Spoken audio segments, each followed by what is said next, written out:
we're working with food and knives, and knives need to be very sharp. When they're new, they have a sharp edge, but this wears down quickly when we're cutting on the cutting boards and cutting food. So this sharp edge will become dull and blunt, and we need to resharpen that knife.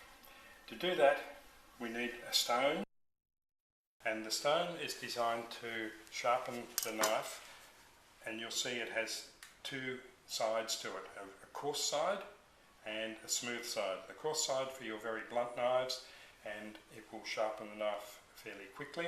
The smooth side is designed to make the cutting edge smooth, and then we can finish the knife, hone the knife on the steel. To use the sharpening stone, we need a little bit of lubrication on there, and I find that some water and a little bit of soap is the best. It keeps the stone clean and gives you the lubrication, the slip you need to sharpen your knife. To sharpen our knife on the stone, we need to take the knife from one end of the stone through to the other end of the stone, so that over time we'll wear the stone down and it will wear evenly. We need to run the knife from the tip, from one end of the knife through to the other end, to the heel, so that we sharpen the knife evenly from one end to the other. And we need to do both sides of the knife so that the knife is evenly sharpened on both sides.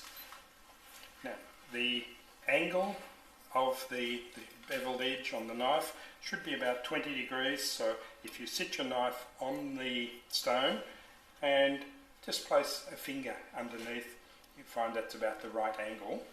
And then we need to maintain that angle from the tip right through to the heel, and on the other side from the tip right through to the heel, so that we have the same angle all the way along the cutting edge.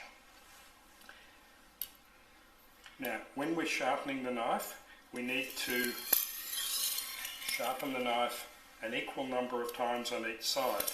So if you do it 10 times on one side and then 10 times on the other side, it's going to give you an equal beveled edge on both sides.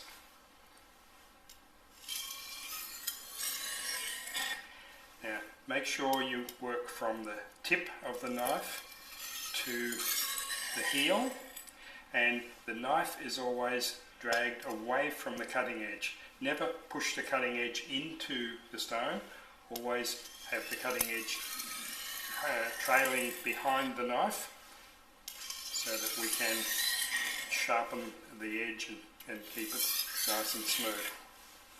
When the knife is sharpened, if you're using the coarse side, you can turn the stone over. Once you can feel that sharp edge coming through on the knife, use the smooth side of the stone to finish the process and make a nice smooth cutting edge on the knives.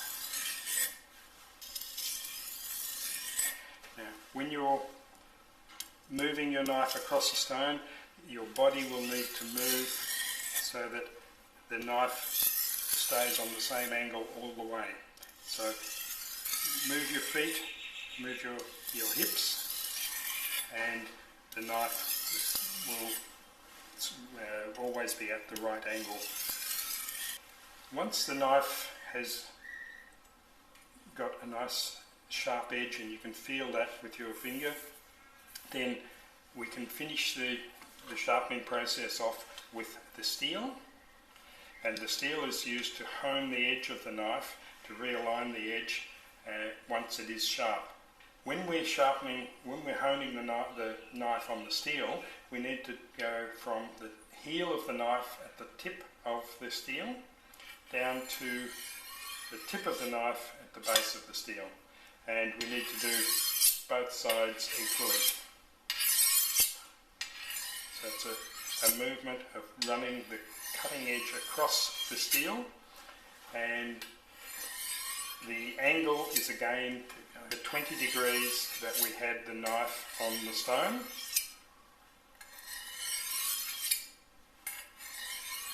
And this should just need a few wipes over the steel to remove any fine burrs. The movement of the knife down the steel is a wrist movement, not the whole arm, so that the knife is moved down across the steel. And even a long knife like this can be run full length of the knife along that steel. The steel has a safety guard here, so that if I do go too far, I'm not going to hit my thumb or cut my hand.